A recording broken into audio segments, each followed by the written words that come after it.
ప్రభునామమున మహిమ కలుగును గాక. మన ప్రియ రక్షకుడు ప్రభు అయిన యేసుక్రీస్తు వారి దివ్యమైన నామమున చేరువచ్చిన ప్రియులందరికీ నా హృదయపూర్వక నిండు వందనాలండి.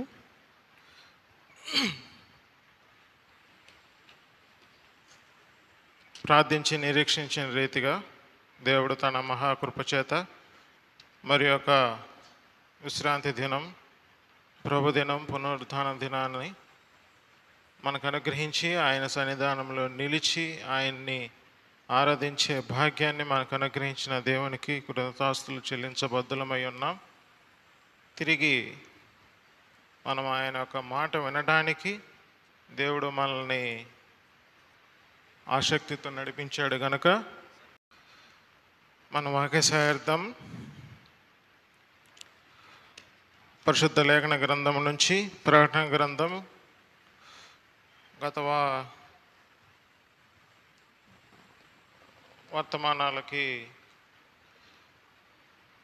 కంటిన్యూషన్గా దేవుడు అనుగ్రహించిన బయలుపరపు చొప్పున మనం వాక్యాన్ని ధ్యానించుకుందాం. ప్రియులారా, ప్రకటన గ్రంథం 22వ అధ్యాయం 16వ వచనం. ప్రకటన గ్రంథం 22వ అధ్యాయం 16వ వచనం. సంగముల కోసరము ఈ సంగతులను గూర్చి మీకు సాక్ష్యమిచ్చుటకు యేసు అను నేను నా దూతను పంపి ఉన్నాను. నేను దావీదు వేరు చిగురును, సంతానమును, ప్రకాశమైన వేకువ చుక్కనై ఉన్నాను. దేవుడు తన వాక్యాన్ని దీవించునుగాక. వాక్య సహాయార్థం ప్రార్థన చేసుకుందాం. అందరూ తలల వంచి ప్రార్థనలు ఏకీపించవలసిందిగా మనం చేస్తున్నాం. మమ్మల్ని మిక్కిలిగా ప్రేమించిన మా ప్రియ పరలోకపు తండ్రి, జీవము గలనైన జీవాధిపతి యేసుక్రీస్తు నీ ఘనమైన నామములకు అపరంజి పాదములకు వేలాది స్తుతులు స్తోత్రములనైనా గడిచిన కాలంతో కాచి రక్షించి మరొక దినాన్ని ఇచ్చి నీ సన్నిధానములో నాయన మరి పరిశుద్ధమైన మేమందరము నీ బల చుట్టూరు ఒలీమకల వలె చేరి నిన్ను ఆత్మతో సత్యంతో ఆరాధించే గొప్ప ధన్యతను మాకు అనుగ్రహించిన విధానానికే స్తోత్రములు తండ్రి. తిరిగి ప్రభువా, ఉదయకాల సమయంలో నీ యొక్క మాట కొరకు నీ యొక్క స్వరాన్ని మేము వినడానికి మా యొక్క హృదయాలు విప్పి నీ వైపు నీ యొక్క మాట నిమిత్తమే లక్ష్యం ఉంచుతున్న మా యొక్క హృదయాలను మీరు జ్ఞాపకం చేసుకున్నానండి. చేరువచ్చిన ప్రతి బిడ్డని దీవించండి, ఆశీర్వదించండి. నాయన వర్తమాన వాక్యాన్ని నీ దాసునైనా నన్ను సిలువు చాటును పరిచి వాక్యాన్ని మీరే అందించమని, మీరే మహిమా ఘనత ప్రభావం పొందమని ప్రభువైన యేసుక్రీస్తు నామమున అతి వినయంగా వేడి ప్రార్థన చేయుచున్నాము తండ్రి, ఆమేన్. మంచిది ప్రియులారా, ఈ ప్రకటన గ్రంథం ప్రత్యక్షతల గ్రంథం అని కూడా మనం అభివర్ణిస్తూ ఉంటాం. ప్రకటన గ్రంథాన్ని తాను ప్రేమించిన శిష్యుడైన యోహాను రాసిన ప్రకటన గ్రంథం ప్రియులారా, ఇది దేవుని యొక్క బయలుపరుపు విషయాన్ని అలనాడే దేవుడు ఎందుకు బయలుపరిచాడంటే, ఇప్పుడు సంభవింపబో సంగతుల విషయమైన పరిశుద్ధాత్మన దేవుడు మనకు చేసే కార్యాలు అది సంఘము ద్వారా అని మనము తెలుసుకొని నిమిత్తం మనకి ఈ యొక్క వాక్య సత్యాన్ని దేవుడు అలనాడే రాసి ఉంచాడు. అయితే ఈ యొక్క సంఘ సత్యము సంఘము రూపింపబడిన నాటి నుంచి, అనగా వాగ్దానం చేయబడిన ఆత్మ ఈ లోకానికి దిగి వచ్చిన కాడి నుంచి సంఘం మొదలైంది కనుక అప్పటి నుంచి ఆత్మ ప్రభువు చెప్పే సంగతుల ద్వారానే సంఘము ద్వారా వినపడే స్వరము, దేవుని స్వరము ద్వారా సంభవింపబో ప్రతి సంగతిని కూడా విశ్వాసులమైన మనమే కాదు, పరలోక రాజ్యములో ఉన్న ప్రధానులు కూడా, దూతలు కూడా చూసే ప్రవచన వాక్యాలు ప్రియులారా. ప్రతి వాక్యము కూడా మనము కేవలం సిద్ధాంతపరంగా ఆలోచించి దాని విషయంలో పరిపక్వం చెందాలని అంటే మన విశ్వాస జీవితంలో ముందుకు సాగలేం ప్రియులారా. నేను మరి ఒకసారి చెప్తున్నాను, సిద్ధాంతపరంగా మనము వచనాలను గ్రహించి ఆ ప్రకారంగా జీవిద్దామని అంటే అది కేవలం ఒక అవగాహన మాత్రమే ఉంటుంది. జీవింపచేసేవాడు జీవితాన్ని మనకు అనుగ్రహించేవాడు ఖచ్చితంగా మన ప్రభు అయిన యేసుక్రీస్తు వారు. తాను జీవమైన క్రీస్తు మనకెంత బయలుపరుచుతాడో ఆ విషయం మీదనే ఆధారపడి ఉంది. ఈ సత్యాన్ని గ్రహిస్తే ఖచ్చితంగా అది అనుభవించి మన కృతజ్ఞతాస్తులు చెల్లించి విస్తరించే అనుభవాన్ని మనం చూడగలవారం. ఆ పరిస్థితి మన సంఘంలో ఖచ్చితంగా అది మొదలైందని నేను బలంగా నమ్ముతాను. ప్రతి ఒక్కరు కూడా మీరు అలా బలంగా నమ్మి మీరు విశ్వాసం ఉంచండి. దేవుడు మీరు కార్యాలు చేస్తాడు. ఫలానా కార్యం దేవుడు చేశాడని వ్యక్తిగతంగా నాకు చెప్పనవసరం లేదు. మీరు తండ్రికి కృతజ్ఞతాస్తులు చెల్లించే విషయంలోనే మీ యొక్క విశ్వాసం అనేది బయలుపరచబడుతుంది ప్రియులారా. కాబట్టి మీరు ఏదైతే పొందుకున్నారో ప్రతిదీ కూడా నోటితో ఒప్పుకోవడం ద్వారా మన జీవితం ముందుకు సాగుతుందన్న విషయాన్ని నేను మరొకసారి దృఢపరుస్తున్నాను, బలపరుస్తున్నాను. నా చిన్న సాక్ష్యం కూడా అదే ప్రియులారా. మనం ఏదైతే ఆత్మ ప్రభువు అనుగ్రహించు వాక్య సత్యాల ద్వారా అది విని అది మన జీవితంలో మనం నోటితో ఒప్పుకోవడం ద్వారా మన యొక్క జీవితం అనేది కొనసాగుతుంది ప్రియులారా. దేవుడు మనల్ని కేవలం ఆయన బిడ్డలుగా మనల్ని ఉంచింది కేవలం ఆయన యొక్క బిడ్డలుగా చేసుకోవడం మాత్రమే కాదు, కానీ మనము జీవిస్తుండగా మనలో జరిగే ప్రతి సత్కార్యాన్ని దేవుడు ఆయన జరిగించుకోవాలని మనల్ని లేకపోతే షాలేము సంఘాన్ని సిద్ధపరుస్తున్నాడు ప్రియులారా. ఆ విషయాన్ని మనం ఆలోచించుకొని మనము సంఘానికి ఎంత ఉపయోగపడుతున్నాం, లేకపోతే సంఘం మన ద్వారా ఏదైతే దేవుడు మనకు సంగతులు వివరిస్తున్నాడో వాటన్నిటి విషయంలో విధేయతతో వాటిని అంగీకరించి తద్వారా దేవునికి మనం ఎంత ఉపయోగపడుతున్నాం అనే విషయాన్ని ప్రతి ఒక్కరు కూడా గమనించుకోవాలి ప్రియులారా. ఆ విషయంలో ఆల్రెడీ అనుభవ జ్ఞానం కలిగి అనుభవాన్ని అనుభవిస్తున్న వారి పరిస్థితులు దేవుడు ఆటోమేటిక్గా వారి యొక్క జీవితం పట్ల కలిగించే కార్యాలు, అద్భుతాలు, లేకపోతే సూచక్రియలు, లేకపోతే అనుగ్రహ ఐశ్వర్యం అనేది మనం కళ్ళారా చూస్తూ ఉంటాం. ఇంకా అలాంటి అనుభవంలో లేని వారము మనం ఆ పరిస్థితిలోనికి రావాలని దేవుడు కోరుతుంటాడు. కాబట్టే దేవుడు అనుగ్రహించే ప్రతి స్వరాన్ని మనం వినాలి. అలనాడు ఇజ్రాయేల్ ప్రజలు సీనాయి పర్వతం మీద వాళ్ళ శబ్దాలు మాత్రమే విన్నారు. అంటే దేవుడు అక్కడ మోషేతో మాట్లాడుతున్నారని విన్నారు, కానీ స్వరం అయితే వినలేదు ప్రియులారా. స్వరాన్ని వింటే గిన లేకపోతే ఆ స్వరం ఏమి పలికారో మోషే మీద లక్ష్యం ఉంచినట్లయితే ఆయన లేఖనాల్ని వాళ్ళు నమ్మేవాళ్ళు. ఆయన అనుగ్రహించిన ధర్మశాస్త్రం కాదు, కానీ మోషే అనుగ్రహింపబడిన లేఖనాలు గిన వాళ్ళు ఖచ్చితంగా విశ్వాసం ఉంచితే మనం యోహాను సువార్త 14వ అధ్యాయం 1వ వచనంలో చెప్పినట్లు వాళ్ళు దేవుని యందు విశ్వాసం ఉంచేవాళ్ళు. అయితే దేవుని యందు విశ్వాసం, యేసుక్రీస్తునందు విశ్వాసం రెండు ఒకటే అని అంటే రెండు వేరు ప్రియులారు. అదేంటి ఎఫ్ఎస్సి గ్రంథంలో ఎఫ్ఎస్సి రాసిన పత్రికలో విశ్వాసం ఒక్కటే అని ఉంది కదా అని అంటే అవును, విశ్వాసం ఒకటే. అది దేవుని యందు విశ్వాసము అని నేను ఎందుకు కాదని అంటున్నానంటే అక్కడ వాళ్ళు ఉంచిన విశ్వాసం, దేవుడు బయలుపరిచిన విశ్వాసం ఒకటైతే వాళ్ళు ఉంచిన విశ్వాసం ఒకటి ప్రియులారు. అది దేవుని ఎదుట నిర్దోషులుగా నిరపరాధులుగా నిలబెట్టలేకపోయింది. ఏదైతే నిజమైన విశ్వాసం, అది దేవుడు అనుగ్రహించే విశ్వాసం, అది దేవుడే విశ్వాస స్వభావం కలిగిన వాడుగా ఉన్నాడు గనక ఆయన విశ్వాసముతో పలికిన ప్రతి మాట కూడా దేవుని యొక్క కార్యముగా బయలువెళ్ళబడింది ప్రియులారు. మనం ఆ విషయాన్ని ప్రస్ఫుటంగా గమనించగలం. కొరింథీయులకు రాసిన పత్రిక 2వ పత్రిక 4వ అధ్యాయంలో మనం స్పష్టంగా చూడగలం ప్రియులారు. ఆయన విశ్వాసం నుంచి పలికాడు గనకే కింద వచనంలో 15వ వచనంలోకి వచ్చేసరికి విశ్వసించి తిని గనక మాట్లాడి తిని అన్నాడు. ఏం మాట్లాడాడు ఆయన? అంధకారంలో నుంచి వెలుగు కలగగాక అని పలికాడు. ఆ వెలుగే మనకిప్పుడు ఏమయ్యాడు ప్రియులారా? ఇప్పుడు మనం చదువుకున్న వచన భాగం చూడండి. ప్రకటన గ్రంథం 22వ అధ్యాయం 16వ వచనం. ప్రకటన గ్రంథం 22వ అధ్యాయం 16వ వచనం. ప్రకటన గ్రంథం 22వ అధ్యాయం 16వ వచనం. ప్రియులారా, సంఘముల కోసము ఈ సంగతులను గురించి మీకు సాక్ష్యమిచ్చుటకు యేసు అను నేను నా దూతను పంపి ఉన్నాను. నేను దావీదు వేరు చిగురును సంతానమును ప్రకాశమయమైన వేకుచుకొనై ఉన్నాను. ఎవరి కోసం చెప్తున్నారండి ఈ వచనాన్ని? ఎవరి కోసం చెప్తున్నారు చెప్పాలి. యవనస్తులు చదివారు వచనాన్ని? సంఘముల కొరకు చెప్తున్నాడు. సంఘముల కొరకు వివరించబడే సంగతులు, సంఘము కొరకు సంగతులు. ప్రియులారు, సంగతులు గ్రహించి మనం సంఘము కోసము పనిచేయాలి.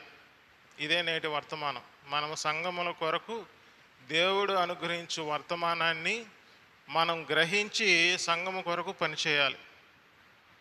అదే మనము శ్రమానుభవంగా తీసుకోవాలి. ప్రియులారు, కొలస్సీయులకు రాసిన పత్రిక 1వ అధ్యాయం 24వ వచనంలో క్రీస్తు పడిన పాటలలో కొదువైన వాటిని నేను పడుచున్నాను అని పౌలు భక్తుడు అంటున్నాడు.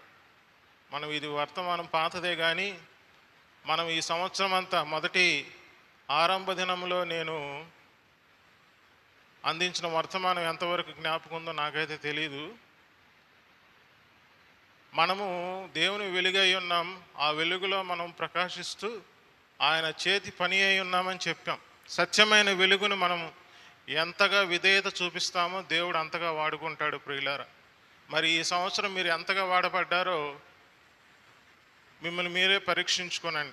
క్రీస్తుకి విధేయత చూపించి ఆయన యొక్క సత్కార్యాల్లో పాల్గొనడానికి మీరు ఎంత శ్రద్ధగా వాక్యం విన్నారో అది చెప్తుంది. ప్రియులారా, మీరు శ్రద్ధగా వాక్యం వింటే ఖచ్చితంగా శ్రద్ధగా మీరు చేసే ప్రతి కార్యం కూడా వినట్టుతో ఆరంభమై అది దేవుని బోధించుట చేత ఆరంభమైంది అని చెప్పాడు కదా హెబ్రీయులకు రాసిన పత్రిక 2వ అధ్యాయం మొదటి 3 వచనాల్లో. ఆ క్రీస్తు బోధ ఎవరైతే అది బోధించుట చేత ఆరంభమైన సత్కార్యం మీరు వినుట ద్వారా మీరు ప్రారంభించినట్లయితే మీరు ఈ దినం వర్తమానం మీకు ఖచ్చితంగా అర్థమవుతుంది. ప్రియులారా, సారికి ఒకే మాట చెప్తున్నాడు ప్రదీప్ అన్న అని మీరు అనుకోవద్దు. నీతి బయలుపరప దేవుడు అనుగ్రహించు అనుగ్రహైశ్వర్యం, అది గ్రహింపు యొక్క సకల ఐశ్వర్యం. దేవుని మర్మమైన క్రీస్తు నాకు జీవమై ఉన్నాడని మీరు ఎంత తెలుసుకుంటారో అది మొదట నీతితోనే ఆరంభమైంది. నీతిని ప్రతిరోజు ఒప్పుకోకపోతే మీ మనస్సాక్షి శుద్ధి చేయబడదు. ప్రియులారా, నేను నీతిమంతుడిని నువ్వు ఒప్పుకుంటేనే నువ్వు ఆరాధనకు అర్హుడివి. ఆ రోజు దినానికి నువ్వు ప్రార్థన చేయడానికి అర్హుడివి. ఎందుకంటే దేవుడు సంఘానికి నిర్దేశించిన జీవితం అది నీ యొక్క సంపూర్ణత నుంచే వెలువడిందన్న విషయాన్ని మీరు గ్రహించాలి. సంఘము ఏ రీతిగా రూపింపబడిందో నువ్వు ఆ యొక్క గ్రహింపు యొక్క సకల ఐశ్వర్యాన్ని నువ్వు అనుభవించకపోతే తెలియదు. ప్రియులారా, దేవుడు మనకు అనుగ్రహించిన ఆ కృపా మహదైశ్వర్యం ఏదైతే ఉందో అది రాబోయే యుగంలో కనబర్చు నిమిత్తం అని ఎఫెసీయులకు రాసిన పత్రిక 2వ అధ్యాయం 6వ వచనంలో ఏ రీతిగా అయితే దేవుడు చెప్పాడో ఆ వచనాన్ని నువ్వు ఎంతగా తెలుసుకొని ఆయన యొక్క కృపా మహదైశ్వర్యాన్ని అనుభవిస్తుంటావో అంతగా దేవుడు నీకు బయలుపరుస్తూ ఉంటాడు. వాక్య సత్యాల ద్వారా నువ్వు అనుగ్రహించిన ప్రతి వర్తమానం కూడా అది జీవితమే అని నువ్వు గ్రహించుకోవాలి. మరి నీ జీవితం నువ్వు ఎంతవరకు ముందుకు సాగింది? నీ జీవితం ఎంతవరకు ముందుకు సాగింది? ఇంకా పాపజ్ఞప్తి గల మనస్సాక్షితోనే ఈ సంవత్సరం అంతా నీవు ఆరాధన చేసి ఉన్నట్లయితే నీ జీవితం ఇంకా మొదటి మెట్టు కూడా ఎక్కలేదే. ప్రియులారా, ఆ విషయాన్ని నేను మరొకసారి గుర్తు చేస్తున్నాను. మనము ఎంతవరకు పాపజ్ఞప్తి లేని మనస్సాక్షితో ఈరోజు ఆరాధించాం? సరే, పోయిన వారం మనం ఆరాధించిన వారం నాతో సహా చెప్తున్నానండి. మీరు ఏదో కొంతమందిని నేను ఉద్దేశించి వాళ్ళు నాకు నా యొక్క గ్రహింపులు ఉన్నారని చెప్పి నేను చెప్పే వర్తమానాలు ఎప్పుడూ కాదండి. నాకు దేవుడు నోరు తెరిచింది, నాకు నోరునిచ్చింది సత్యాన్ని గ్రహింపు అయిన తర్వాత ప్రతి ఒక్కరు వినాలి, తెలుసుకోవాలి, దాంట్లో నిలబడాలని దేవుడు ఉద్దేశించిన ఉద్దేశాన్ని నేను తెలియపరుస్తున్నాను. ప్రియులారా, లేకపోతే మీరెవరు, నేనెవరు? నేను మిమ్మల్ని డిసైడ్ చేయడానికి, లేకపోతే మీ తప్పును ఎత్తడానికి నేనెవరిని చెప్పండి? మనము దేవుని విషయంలో నేర్చుకుంటున్నాము గనక మనం ఆ విషయాలన్నీ నేర్చుకుంటే మనకి క్షేమం, సంఘానికి క్షేమాభివృద్ధి. ప్రియులారు, ఆ విషయాలన్నీ మీరు వ్యక్తిగతంగా ఎన్నడూ తీసుకోవద్దండి. మీకు నేను పాదాభివందనం చేసి చెప్తున్నాను, మరొకసారి చెప్తున్నాను. ఒకవేళ నన్ను వేరే రకంగా ద్వేషం ఉంచో లేకపోతే కోపం ఉంచో మీరు ప్రతిదీ కూడా ఆ రీతిగా నన్ను చూడొద్దు. ఎందుకు చెప్తున్నానంటే, వాక్యమందు విధేయత చూపిస్తే, ఆ వాక్యాన్ని నిజమని నమ్మితే ఆ వాక్యం మనతో మాట్లాడుతుంది. మనిషి వట్టివాడండి. ఇక్కడ మీ చూపరులకు నేను ఒకవేళ దేవుని విషయంలో తక్కువ వాడుగా కనిపించుండొచ్చు. ఆ విషయంలో అది నా తప్పు కాదు. కానీ దేవుడు నాకు వర్తమానిస్తున్నాడు అన్న సంగతి అది నేను నమ్మాను. కాబట్టి దేవుడు నన్ను నిలబెడుతున్నాడు. ప్రియులారా, నేను నిలబడి చెప్పే సంగతులు కాదు ఇవి. నేను ప్రతి దినము కూడా వర్తమాన వాక్యాన్ని వేచి చూసే అనుభవంలోనికి వచ్చాను కనుకనే నాకు బయలుపరిచే ప్రతి సంగతి కూడా అది నేను పొందుకొని నేను మీకు చెప్తున్న సంగతిని మరొకసారి సంఘంలో సాక్ష్యమిస్తున్నాను. ప్రియులారా, నాకు సువార్త సత్యాన్ని గ్రహింపునిచ్చింది బ్రదర్ లూక్ బర్నబాస్ గారు అని చెప్పేసేసి. ఆయన నాకంటే 10 సంవత్సరాల పైనే చిన్నవాడు. కానీ దేవుడు ఈ తెలుగు రాష్ట్రాలు మాత్రమే కాదు, మొత్తం ఈ ఇంటర్నేషనల్ అంటే ఇక్కడ మొదలుకొని విదేశాల వరకు కూడా ఆ యొక్క సంగతులు దేవుడు ఆ బిడ్డకి బయలుపరిచి వివరిస్తున్నప్పుడు సత్యాన్ని అడ్డగించకుండా మనము సత్యమని నమ్మితే ఆ సత్యం అర్థమవుతుంది. నేను ఆ విషయంలో అంటే సత్యాన్ని అన్వేషించే వెతుకులాటలో నా యొక్క జీవితం ఉంటుండగా ఎల్లప్పుడూ కూడా పాపజ్ఞప్తిగా మనస్సాక్షితోనే జీవితం నడుస్తూ ఉంటే నేను ఎప్పుడు పర్ఫెక్షన్ అవుతాననే ఆ ప్రశ్న ఏదైతే నాలో ఉందో అది ప్రతి దినము నాలో కలిచి వేస్తూనే ఉండేది. ప్రతి ఆరాధనకు కూడా నాకు కలిచి వేస్తూనే ఉండేది.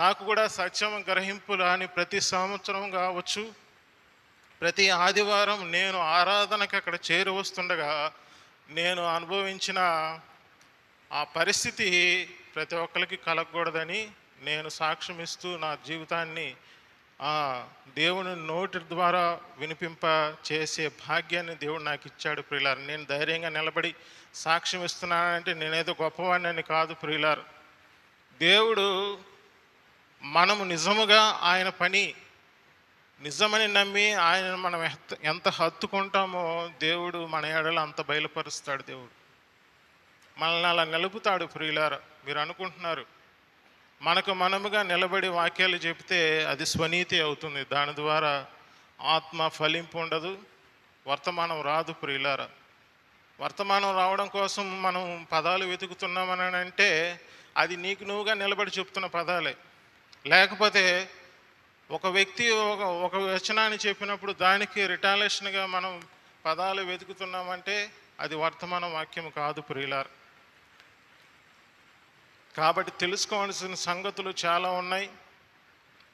ఆ విషయంలో ఈరోజు కూడా నేను ఎంత అనుగ్రహైశ్వర్యాన్ని నేను పొందానన్న విషయాన్ని అది మీకు నేను మాటలతో చెప్తే వినలేను. ప్రియులారు, మీరు అది గ్రహించలేరు. ఆ జీవితాన్ని అనుభవిస్తే మాత్రమే తెలుస్తుంది.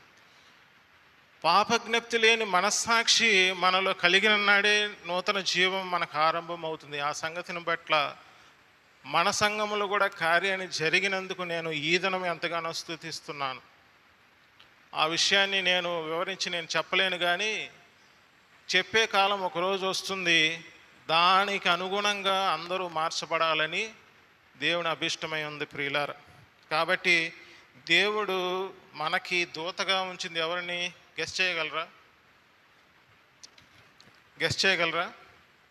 యేసు అని నేను నా దూతను పంపి ఉన్నాను అన్నాడు. ఎవరిని పంపాడని గెస్ చేయండి. యవనస్తులు గెస్ చేస్తారా? చెప్పు. సంఘములకు అవసరము ఈ సంగతుల గురించి మీకు సాక్ష్యం ఇచ్చుటకు యేసు అని నేను నా దూతను పంపి ఉన్నాను. యేసు అని నేను అంటే క్లియర్గా దేవుడు చెప్తున్నాడు. ప్రభు అయిన యేసు అని నేను. ఆయన ఎవరంట? దావీదు చిగురు, ఆయన సంతానం. మనకందరికీ తెలుసు దావీదు చిగురు అంటే ఎవరు? ప్రభువైన యేసుక్రీస్తు వారే. దావీదు సంతానమన్నా ఆయనే. ఆ రెండు మాటలు ఎవరికి ఉద్దేశించినవి ప్రియులారా? ఆ రెండు మాటలు ఎవరు ఉద్దేశించినవి? వాక్యమందు లక్ష్యం ఉంచండి. యవనస్తులు అటు ఇటు తిరగొద్దు. చెప్పండి.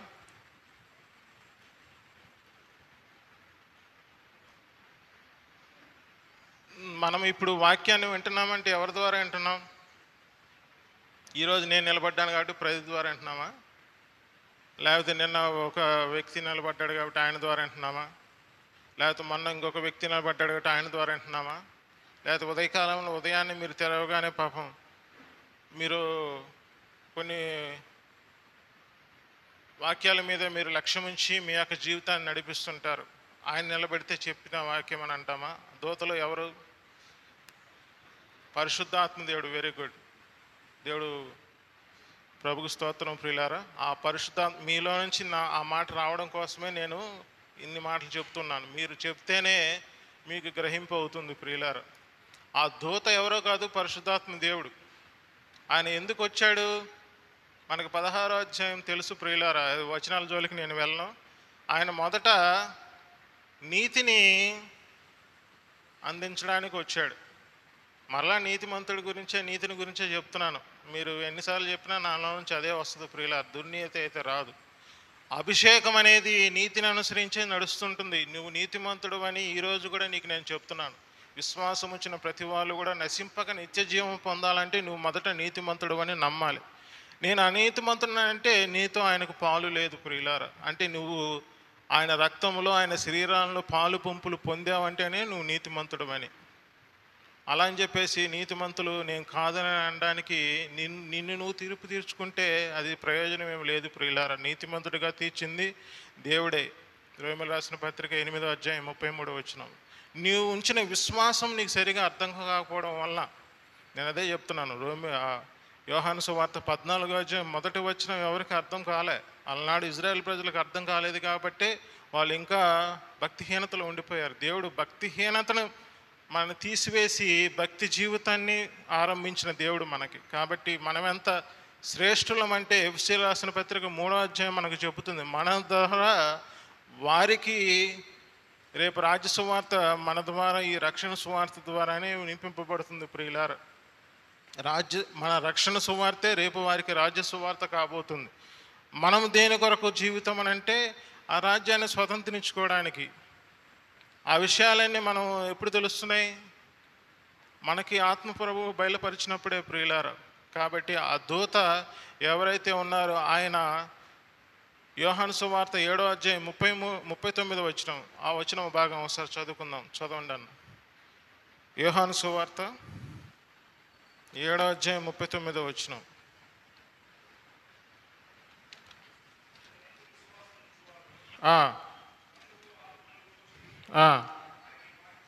పొందబో ఆత్మను గురించి ఆయన ఈ మాట చెప్పెను. యేసు ఇంకను మహిమపరచబడలేదు గనుక ఆత్మ ఇంకను అనుగ్రహింపబడలేదు. ఈ వచన భాగం మనం చదివిన వెంటనే మనకేమర్థం అవుతుంది ప్రియులారు? చెప్పండి, మనకేమర్థం అవుతుంది? పరిశుద్ధాత్మ దేవుడు ప్రభువైన యేసుక్రీస్తు వారు మహిమపరచబడలేదు గనుక మనకి అనుగ్రహింపబడలేదు అన్న విషయాన్ని అక్కడ ప్రస్పష్టంగా యోహాను భక్తుడు రాశాడు. అంటే పరిశుద్ధాత్మ దేవుడు ఎప్పుడు వచ్చాడు అని అర్థం. అపోస్తల కార్యముల గ్రంథం 2వ అధ్యాయంలో పరిశుద్ధాత్మ దేవుడు దిగి వచ్చాడు కదా. ఎప్పుడు దిగి వచ్చాడు అని అర్థం చెప్పాలి. ప్రభువైన యేసుక్రీస్తు వారు మహిమపరచబడిన తర్వాత పరిశుద్ధాత్మ దేవుడు ఈ భూలోకానికి దిగి వచ్చాడు. కాబట్టి ఆయన అనుగ్రహింపబడిన ఆత్మ, అది ఏ ఆత్మ ప్రియులారా? అబ్రహాముకి అందించిన సువార్తలో దేవుడు అనుగ్రహింపబడిన ఏ ఆత్మ? అప్పటికి అబ్రహాముకి కానీ పరిశుద్ధాత్మ దేవుడు మహిమ అంటే యేసు ప్రభు వారు మహిమపరచబడి వచ్చినంత వరకు కూడా ఆ ఆత్మ ఏ ఆత్మ కాదు. చూడండి, గలతీయులకు రాసిన పత్రిక మూడో అధ్యాయం, గలతీయులకు రాసిన పత్రిక 3వ అధ్యాయం. అందరూ వాక్యం మీద లక్ష్యం ఉంచండి. గలతీయులు రాసిన పత్రిక 3వ అధ్యాయం.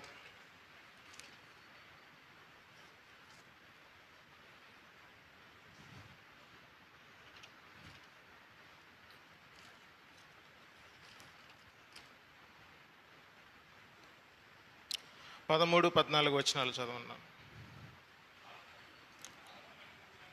ఆత్మను గూర్చిన వాగ్దానము విశ్వాసం వలన మనకు లభించినట్లు అబ్రహాము పొందిన ఆశీర్వచనము యేసుక్రీస్తు ద్వారా అన్యజనులకు కలుగుటకై క్రీస్తు మన కోసమై శాపమై చాలాను. మొదట మళ్ళీ చదవండి. ఆత్మను గురించిన వాగ్దానము విశ్వాసము వలన మనకు లభించినట్లు. ఈ వాగ్దానం ఏ వాగ్దానం? ఆత్మను గురించిన వాగ్దానం. ఆత్మను గురించిన వాగ్దానం విశ్వాసం వలన లభించినట్లు అని అంటే, ఆత్మ ప్రభు మనకు వాగ్దానముగా మనకు అనుగ్రహింపబడాలని అంటే, ప్రభు అయిన యేసుక్రీస్తు వారి కార్యం ఎక్కడితో ముగించబడింది?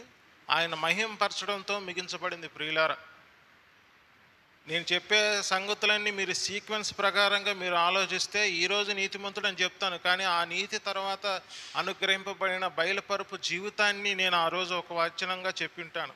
అది పట్టుకుంటే నెక్స్ట్ కంటిన్యూషన్ ఇంకోటి. ప్రియులారు, కాబట్టి మీరు ప్రధాక నీతినే చెప్తున్నాడు, వేరేది చెప్పడానంటే మీరు ప్రసంగంగా తీసుకుంటే దేవుని జీవితం అర్థం కాదు, మీ జీవితం మీకు అర్థం కాదు.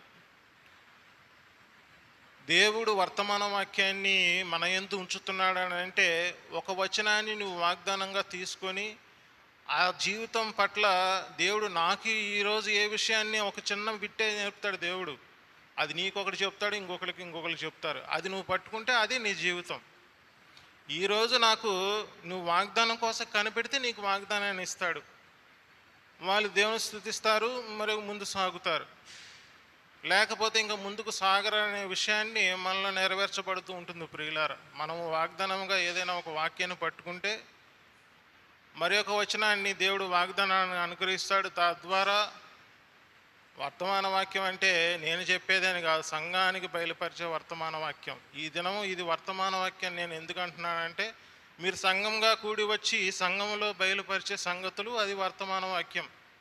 మీరు సంఘముగా కూడి రాకుండా నేను వ్యక్తిగతంగానే వాగ్దానాలు పొందుకుంటానంటే అది దేవుని ఐశ్వర్యమే. పొందండి. నేను చెప్పేది కూడా అదే. ప్రియులారు, మన వర్తమాన వాక్యాన్ని సంఘం ద్వారా కూడి వచ్చినప్పుడు మనం ఎక్కడున్నా కూడా సంఘముగా ఉన్నామనే ఆ పాయింట్నే మన హృదయంలో ఉంచుకోవాలి. నువ్వు జీవిస్తున్న ప్రతి దినము కూడా సంఘమే.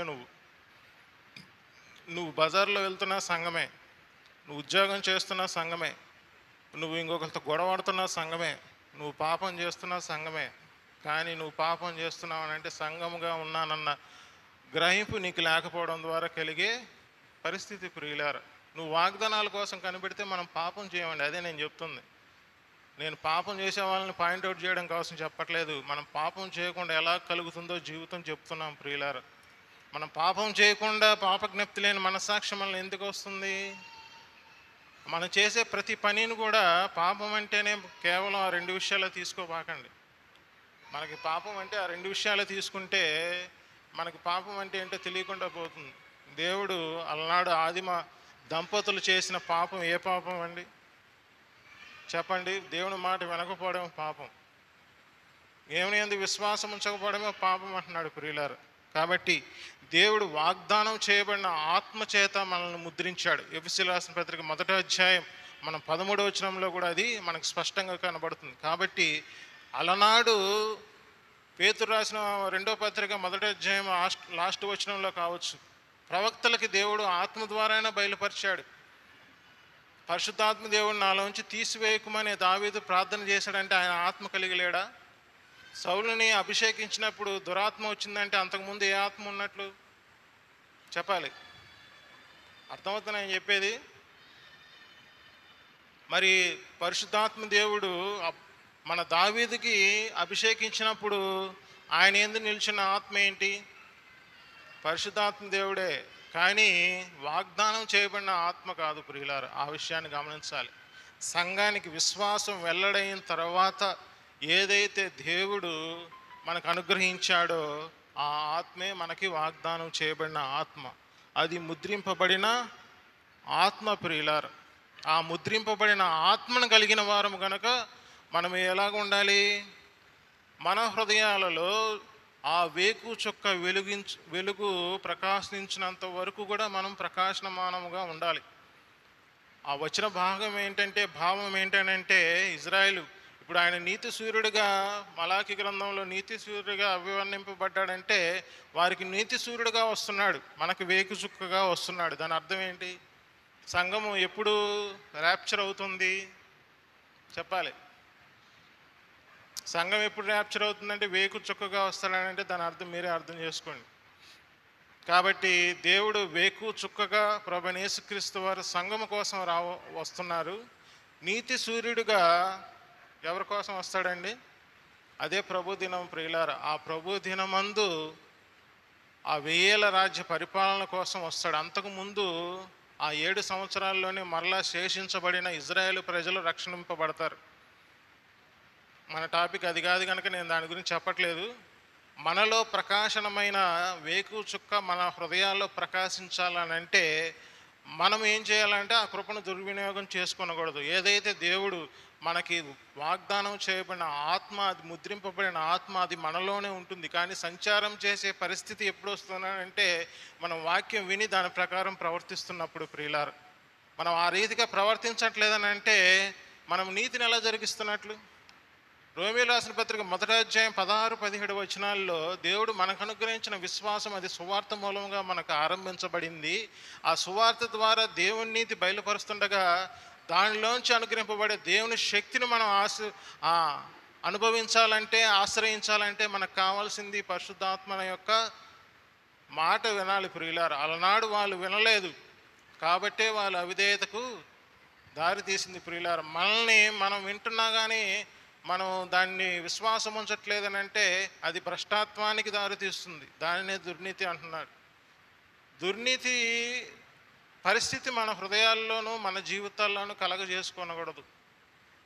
కాబట్టి ఆ విషయాన్ని మనం ఎవరైతే ఆయన శక్తిని, ఆయన యొక్క జ్ఞానాన్ని మనం పొందుకోలేకపోతున్నాం వారందరూ కూడా అట్టి విషయాల్లో లోపం కలిగిన వారమే. మనమందరం కూడా సరి చేసుకోవాల్సిన పరిస్థితి ఏంటంటే మనము దేవుడు అనుగ్రహించబడిన రక్షణ మనము దాన్ని స్వాస్యముగా అనుభవించకపోతే అది వాగ్దానం చేయబడిన ఆత్మ ద్వారా మనము ఆ విషయాన్ని మనం పొందుకోలేని పక్షంలో ప్రతి పరిస్థితిని కూడా మనం హృదయంలో ముందుకు సాగలేకపోతున్నాం. మన జీవితంలో అది సాక్షాత్కరించలేకపోతుందని అంటే లోపం మనదే ప్రియులారా. కాబట్టి మనం తెలుసుకోవాల్సిన విషయాలు ఏంటంటే ఒక వచనాన్ని చూసి ముగిస్తాను చూడండి. కొరింథీయులకు రాసిన మొదటి పత్రిక 2వ అధ్యాయం. కొరింథీయులకు రాసిన మొదటి పత్రిక 2వ అధ్యాయం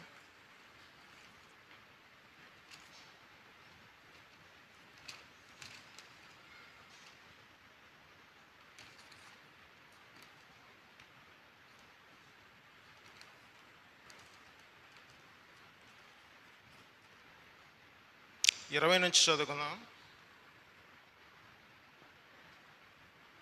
కొరింథీయులకు రాసిన మొదటి పత్రిక 1వ అధ్యాయం 20 వచనం చదవండి తీసిన వాళ్ళు.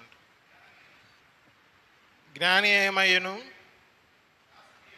శాస్త్రీయమయ్యను, ఏమయ్యను, ఈ లోక జ్ఞానమును దేవుడు వెరితనముగా చేసి ఉన్నాడు కదా. దేవుని జ్ఞానానుసారముగా లోకము తన జ్ఞానము చేత దేవుణ్ణి ఎరుగుకుండినందున అను వెరితనము చేత నమ్మువారిని రక్షించుటకు దేవుని దయాపూర్వక సంకల్పమాయను. యూదులు సూచక్రియలు చేయమని అడుగుచున్నారు, గ్రీసు దేశస్థులు జ్ఞానం వెతుకుచున్నారు. అయితే మేము సిలువ వేయబడిన క్రీస్తును ప్రకటించుచున్నాము. ఆయన యూదులకు ఆ, ఆటంకముగాను అన్య జనులకు వెర్రితనముగాను ఉన్నాడు కానీ యూదులకేమి గ్రీసు దేశస్థులకేమి పిలువబడిన వారికే క్రీస్తు దేవుని శక్తియును దేవుని జ్ఞానమై ఉన్నాడు. దేవుని వెరితనము మనుషుని జ్ఞానము కంటే జ్ఞానము గలది, దేవుని బలహీనత మనుషుల బలము కంటే బలమైనది. సహోదరులారా, మిమ్మల్ని పిలిచిన పిలుపును చూడుడి. మీలో ఏ రీతి లోకరీతిని జ్ఞానులైనను ఘనులైనను చాలు ప్రియులారా, మన వాక్యాన్ని ధ్యానిస్తే ఈ యొక్క సత్యాన్ని మనం గ్రహించగలవారం. నేను ఇక్కడ 25వ వచనంలో ఒక వచనాన్ని చెప్తాను. దేవుని మనకి యూదులేమి గ్రీసు దేశస్థులేమి అన్యజనులేమి ఎవరైనా సరే పిలువబడిన వారికి ఆయన జ్ఞానము శక్తి అయి ఉన్నాడు, దాంట్లో నో డౌట్. ఆ జ్ఞానం శక్తి ఎలా తెలుస్తుంది? దేవుని వెరితనముని ఈ లోకం దేవుని యొక్క జ్ఞానాన్ని వెరితనంగా పోలుస్తుంది ప్రియులారా, అంతే. ప్రతి ఒక్కరు కూడా వెరితనంగానే చూస్తారు. కానీ మనుషుని జ్ఞానము కంటే జ్ఞానము గలది దేవుని వెరితనం. ఇక్కడ వెరితనం అనగానే తక్కువ చేసినట్లు కాదు, అక్కడ మనం క్రియేట్ చేసుకున్న పరిస్థితే అది. దేవుని బయలుపరిచే ఆత్మజ్ఞానం అది మనకు వెరితనంగానే కనబడుతూ ఉంటుంది. ఏంది ఇంత చిన్న పరిస్థితిని ఆత్మప్రభు అంత గొప్పగా చెప్తున్నాడే? మన జ్ఞానం అలాంటిది ప్రియులారా. కేవలం విశ్వాసం ఉంచమంటున్నాడంటే ఎన్నిసార్లు ఉంచాలబ్బా విశ్వాసం? అక్కడే మన యొక్క అజ్ఞానం బయటపడిపోయింది ప్రియులారా. కాబట్టి మనం తెలుసుకోవాల్సిన విషయాలు, దేవుని వెరితనాన్ని జ్ఞానముగా, మనుషుని జ్ఞానం కంటే జ్ఞానముగా అని ఇక్కడ పౌలు భక్తుడు అంత స్ట్రైట్గా ఎందుకు చెప్తున్నాడు అంటే, చాలామంది దేవుని జ్ఞానం వెరితనంగా ఆలోచించే లోకంలో ఉన్న పరిస్థితులు ప్రియులారా. మనం దేవుని జ్ఞానాన్ని వెరితనంగా ఆలోచించామా అది మన అవిధేయత కింద వస్తుంది. అప్పుడు జ్ఞానము శక్తి ఎలా కలుగుతుంది చెప్పండి? అదే రీతిగా మనము లోకరీతిని కాదు కానీ దేవుని యొక్క పిలుపుని, ఆ పరిశుద్ధ పిలుపుని అనుగ్రహించబడిన వారమైనటువంటి మా ఖచ్చితంగా వాగ్దానం చేయబడిన ఆత్మ మన హృదయంలో కాదు మన యొక్క జీవితం పట్ల సాక్షాత్కరించి మనకి కార్యాలు చేస్తాడు ప్రియులారా. కాబట్టి ఆ పేతురు రాసిన 2వ పత్రిక 1వ అధ్యాయం 19వ వచనంలో మనకు దేవుడు మన హృదయములలో వేకు చుక్కగా మన హృదయాల్లో వెలిగింపబడేంత వరకు కూడా మనల్ని వెలిగించుకోమంటున్నాడు దేవుడు. ఆ వెలుగు ప్రకాశాన్ని మనకు అనుగ్రహించేది ఆత్మప్రభు. ఇంకా అట్టి పరిస్థితి, ఇంకా నీకు వాగ్దానం చేయబడిన ఆత్మ నీ హృదయంలో ముద్రింపబడలేదని అంటే నువ్వు ఇంకా క్రీస్తు యేసునందు విశ్వాసం ఉంచలేదని, అంటే నువ్వు ఇంకా రక్షింపబడలేదని. మరి అట్టి ఆత్మను పొందుకున్న నీవు మాత్రమే నీకు నీ యొక్క జీవితం అంటే అర్థమవుతుంది ప్రియులారా. తర్వాత నీ జీవితం బాగా గడుస్తుందని అంటే నువ్వు కోరుకున్నావు కదా, చాలామందిని ప్రార్థన చేయమని, దైవ సేవకులను ప్రార్థన చేయమని, సంఘానికి ప్రార్థన చేయమని, లేకపోతే ప్రతి ఒక వ్యక్తి మీద మీరు విశ్వాసం ఉంచి అతన్ని ప్రార్థన చేయమని కోరుకున్నారు కదా. ఆయన ప్రార్థనని అంగీకరించి నీ జీవితం పట్ల చేసే కార్యాలు కానీ నీవు నీ జీవితం పట్ల అనుకరించబడే కార్యాలు కావు. నేను ఇంకోసారి రిపీట్ చేయను. కాబట్టి ఈ విషయాన్ని మీరు గ్రహించుకున్నట్లయితే ఇకనైనా మీరు వాగ్దానం చేయబడిన ఆత్మ కోసం ఎదురు చూస్తారు. అంటే రక్షింపబడిన వారి సంగతి చెప్తున్నాను. రక్షింపబడిన వారి సంగతి ఆత్మ మనకు దూతగా పంపి ఉన్నాడు కాబట్టి నేను ప్రకాశమైన వేకువ చుక్కని అంటున్నాడు. ఆయన వేకువ చుక్క అంటే మనకు చుక్క కనబడుతుంది, అదేం ప్రకాశిస్తుందని అనుకోవచ్చు. కానీ అది సూర్యుని కంటే అవతల ఉంది కాబట్టి ఆ ప్రకాశం మనకు తెలియదు. మామూలుగా మనం లోకానుసారంగా చూసుకుంటే సూర్యుడు కూడా ఒక నక్షత్రమే, ఆ సంగతి మీరు తెలుసుకోండి. ఒకే నక్షత్రం సూర్యుడిగాను మనకు వేగు చుక్కగాను రాబోతున్నాడు ఆయనే ప్రభువైన యేసుక్రీస్తు వారు.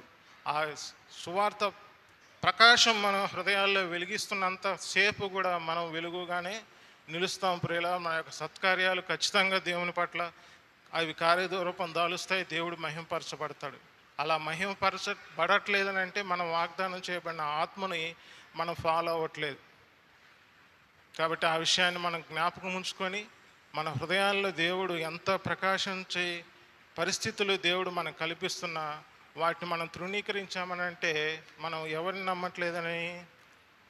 దేవుడు నా వాటినన్నిటిని బోధిస్తాడు కాబట్టి మీరు మిమ్మల్ని సర్వసత్యంలోకి నడిపిస్తానని యోహాను సువార్త 16 అధ్యాయం 14 నుంచి 16 వచనాలు దేవుడు చెప్తున్నాడు ప్రియులారా.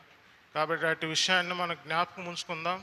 మన వాగ్దానం చేయబడిన ఆత్మ మన హృదయంలో ముద్రింపబడింది కాబట్టి మనం ఆత్మ చెప్పు సంగతులు చెవిగలవాడు వినుగా. కానీ ఏ రీతికైతే అలనాడు సంఘములతో చెప్తున్నాడో ఈ దినం కూడా మనల్ని హెచ్చరిస్తున్నాడు, బోధిస్తున్నాడు. జీవితాన్ని మనం మారు మనసు పొంది ఆ ప్రకారం మనం ఏం చేయాలి?